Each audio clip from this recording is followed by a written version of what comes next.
Como é que tu chegou sim.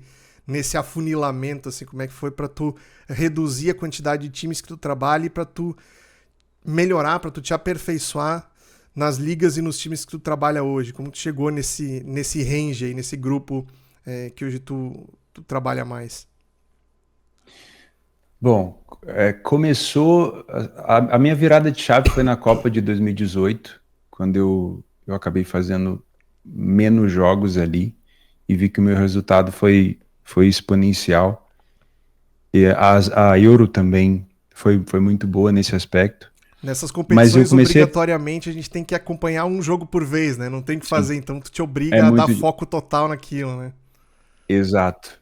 E eu tinha, na época eu trabalhava muito no mercado de gols, então eu me permitia, antes dessas competições, me posicionar em várias dessas competições vários jogos ao mesmo tempo, porque geralmente na minha metodologia de gols, como eu trabalhava geralmente o over limite, o over à frente, era uma coisa que eu conseguia manter, eu entendia uma leitura, entendia o conceito, colocava o dinheiro e deixava.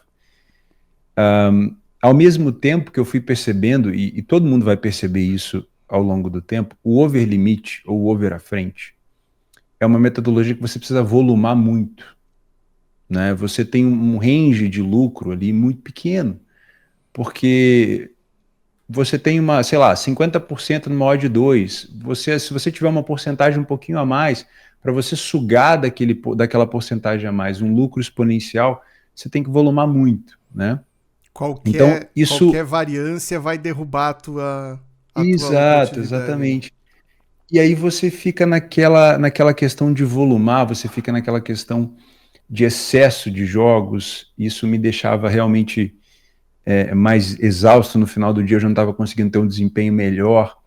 Porque se eu tivesse focado talvez em 3 mercados de resultados, ao invés de 10 mercados de over, eu não ia ver talvez o meu PL variando tanto ao longo do dia, isso ia mexer menos com o meu emocional, ia me deixar mais tranquilo, porque talvez eu poderia fazer um jogo de manhã, parar, almoçar, tomar um café, ficar de boa, depois voltar. Mas no início eu sempre quis consumir a maior quantidade de jogos possível e entrar na maior quantidade de mercado possível, porque tudo para mim ainda era muito novo, mesmo muito tempo de mercado já, mas sempre tentando assimilar mais o mercado, tentando melhorar mais a minha leitura, tentando melhorar mais tudo. Até que eu cheguei em um ponto de falar, cara, não tem necessidade mais do que isso, né? Eu não consigo acompanhar a segunda divisão da Alemanha, a primeira divisão da Alemanha, a Série A italiana. Eu não consigo ser bom em tudo. Para eu tentar ser bom em tudo, para eu tentar conhecer e saber de tudo, algumas coisas vão ficar para trás e a minha vida pessoal estava ficando para trás, né? Pô, eu engordei muito, né? Vocês estão vendo, eu tô com 40 quilos a menos. Eu fiquei careca, eu tive que fazer implante de cabelo, né? Não totalmente, mas eu já estava ficando. Isso não tem só relação com a genética, tem relação com o estresse que a gente vive, tem relação com você querer dar o máximo de si o tempo todo, ser uma máquina de trabalhar, mas não ter a mesma preocupação com a sua saúde, né? Eu sempre falo, se eu fizesse com o meu corpo o que eu faço com a minha banca, o que eu faço com o meu planejamento, pô, eu ia ser sei lá, sou um Ramondino da vida, né? Eu ia dar um Ciban, mas a gente não consegue abraçar tudo. Então, quando eu vi que os meus resultados na Copa, na Euro, foram superiores aos resultados que eu tinha, fazendo aquela porrada de coisa, eu tinha que fazer uma escolha. E eu optei por ser um cara mais leve dentro de casa, ser um cara mais leve na família, ser um cara mais leve entre os amigos, ter mais tempo para fazer as coisas e fazer menos jogos. Então foi assim que começou, né? Isso me fez reduzir bastante o mercado de gols, né? Bastante. Eu tenho trabalhado menos no mercado de gols, porque é aquela coisa, você precisa volumar. Não adianta você achar que você está num bom final de semana de gols, porque aquilo ali vai voltar à média e você vai ter que volumar, né? Ao mesmo tempo que você tem um final de semana que tu acerta 6, 7 entradas em gols, vai ter um final de semana que você erra 6, 7, e aí você vai ficar com um PL bem reduzido, em meio, às vezes, a um bom trabalho no match odds naquele final de semana, que vai ficar ofuscado. E, obviamente, como o ser humano sempre vai olhar para o resultado financeiro, você vai falar que o dia não rendeu porra nenhuma, sendo que tu fez um bom trabalho no match odds.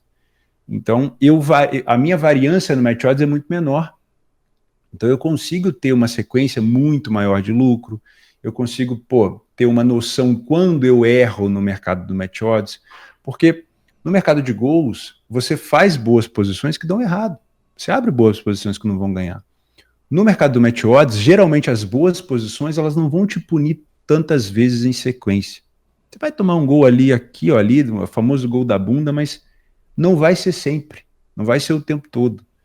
E você vai conseguir perceber na hora que você está forçando uma posição, porque o mercado vem contra você, porque às vezes você vai comprar um escanteio que não tem necessidade, toma um gol bobo e aí você já aprende, da outra vez você vai melhorando. Você tem uma memória muito mais recente do que você fez há pouco tempo e você não vai cometer aquele erro de novo, você vai calejando mais rápido. O mercado de gols, como você tem que volumar, a entrada que você fez há 3 dias atrás já foi esquecida. Talvez foi um erro, talvez você forçou a mão. Às vezes a entrada que você fez de manhã, de tarde, já não lembra mais. Já foi, você tem que puxar o PL para saber o que você tinha feito ali para ter aquele prejuízo. Então, o mercado de resultados, ou seja, o mercado de correct score, que muita gente trabalha, e para mim ele é mais fácil, ele é mais palpável, porque de fato você opera aquele mercado, né? E isso é uma discussão que eu adoraria entrar, se você quiser, que seria as primeiras metodologias ideais para uma pessoa que está querendo entrar no ramo do risco, né? Porque falar esse termo hoje em dia é sempre muito ruim, porque à medida que você tem mais facilidade para palpar o que você está fazendo, você caleja mais rápido, né? Eu não gosto, por exemplo, de indicar uma pessoa a entrar no under ou no over, porque isso vai mexer muito com a sua dopamina. Boas entradas vão dar errado e você vai achar que aquilo ali não presta. No mercado de resultados, como você tem, às vezes, vou entrar contra uma equipe que está mal ou a favor de uma equipe que está bem, você não vai ser punido imediatamente, na maioria das vezes. Você vai ver o mercado às vezes estabilizado, você vai poder respirar, olhar para a tela, ver que as coisas estão ali ainda, tudo bem. Você tomou uma decisão, mas você pode sair, você ainda está ali. E às vezes começa a ir a seu favor ou contra você e você tem a decisão de sair. Eu entendo que o iniciante no mercado variável de um over ou de um under, ele está muito pautado no tudo ou nada. Ele já olha o lucro final ou o prejuízo final. A partir do momento que ele entra no over e começa a dar prejuízo, acabou. Ele já sabe que ou vai ou racha. Sim. E isso, pro emocional do cara, não é legal. Ele não vai desenvolver um bom emocional. Eu acredito que mercados variáveis de gols, eles devam ser inseridos na sua caminhada mais para frente. Ao mesmo tempo, né, e eu tenho certeza que o nosso amigo Fábio Bump vai vir aqui, que eu sou completamente contra da entrada das pessoas em metodologias onde você expõe boa parte do capital em situações de lucros recorrentes, como é o caso, por exemplo, do Vovô, ou entradas em correct score. Por quê? Porque a sequência de lucro é muito grande. E para o iniciante, isso torna uma recorrência perigosa. Por quê? Porque todo quando vier o método red, ele não vai conseguir saber toda a assimilar. metodologia vai exigir de você que você tome uma boa decisão. E essa decisão geralmente é uma decisão difícil de se tomar. Seja né? na hora Então, da entrada, seja na hora do fechamento, seja na exato. hora de deixar. Por exemplo, o vovô tem uma regra para entrar depois dos 60, 75 minutos. A primeira coisa que o cara vai querer fazer é adiantar isso, porque ele não quer ficar de fora. Depois, ele vai entrar e vai ter vários resultados positivos. Quando vier um negativo, como ele teve a lembrança de várias vezes que deu lucro, ele não vai fechar. E aí ele vai guardar essa lembrança dele não fechando e dando certo, lá na frente vai acontecer de novo, até que um dia ele vai quebrar. E ele nunca vai usar só uma parte da banca. Porque e aí cabe a nós, produtores de conteúdo, nos responsabilizarmos pelo que a gente exibe.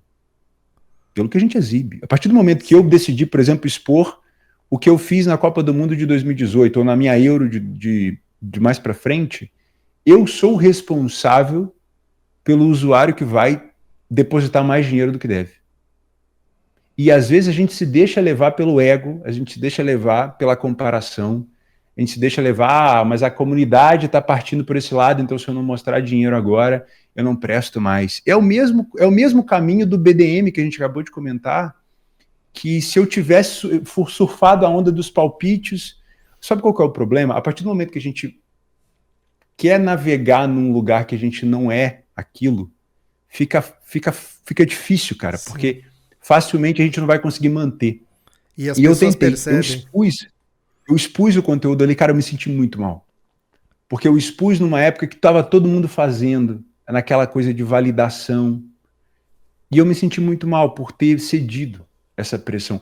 Ah, mas aí vem a galera falando assim, não, mas pô, tem que fazer mesmo para mostrar que funciona. Cara, o benefício da exibição é muito menor do que o prejuízo. Porque, beleza, a galera vai ver que tem alguém que ganha dinheiro, parabéns. Vai ver que você, de fato, não é de mentira, parabéns. Mas o tanto de pessoa que você vai influenciar negativamente não está escrito. Porque a influência negativa ela é uma influência silenciosa. O cara que se influencia positivamente, ele vai comentar no teu post. O cara que não comenta no teu post, ele vai depositar um dinheiro que ele não pode. E aí o que ele vai fazer? Ele vai aprender a fazer uma metodologia dessa, porque você falou que dá certo. E ele vai tentar usar não a mesma grana que você, mas ele sabe que tu não botou pouco dinheiro ali. Então tu nunca vai catar R$100 de uma banca de 1.000 para fazer um vovô. Nunca. Tu vai catar 1.000.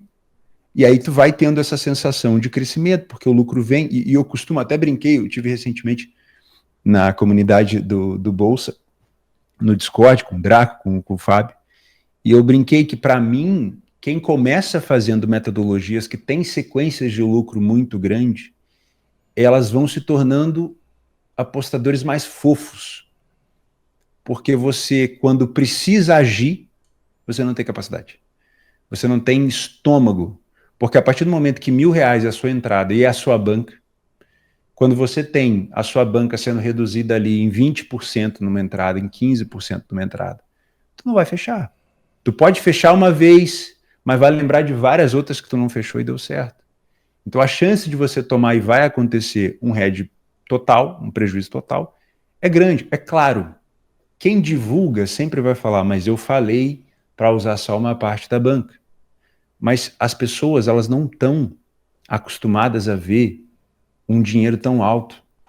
Isso vale mesmo para a galera que faz bilhete, bingo, essas entradas com dinheiro alto, os influenciadores que exibem isso.